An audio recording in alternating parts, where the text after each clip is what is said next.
Hello guys, tingluto na naman guys. At dahil maulan, gusto natin ng sabaw.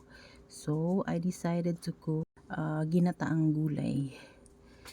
Yan, nagkuha ako ng konting boyba. Ito ang isahog ko sa gulay.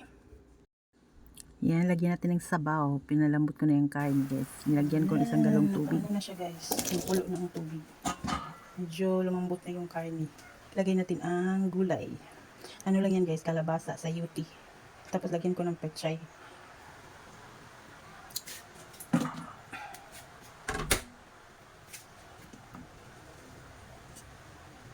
Tapos lagyan natin ang lamas. Ano ito guys, luya, sili haba, sili atchal, kamatis. Yan, pakuluin natin para lumambot ang gulay. Ayan guys, nilagyan ko na ng ginataang gulay mix. Yan. Sarap na guys, mabango. At ang stock ng pechay nilagay ko na rin guys. Yung dahon na lang.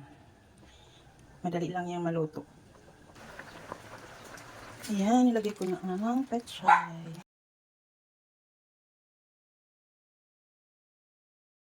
Nilagay ko na ang pechay guys. Madali lang naman itong maluto.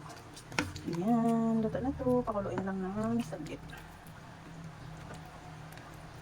Ayan, ang bango guys. Tignan natin.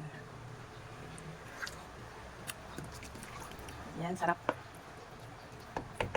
It's it guys. Ginataang gulay. Ito na guys, luto na yung ating ginataang gulay. Tapos may fried pork.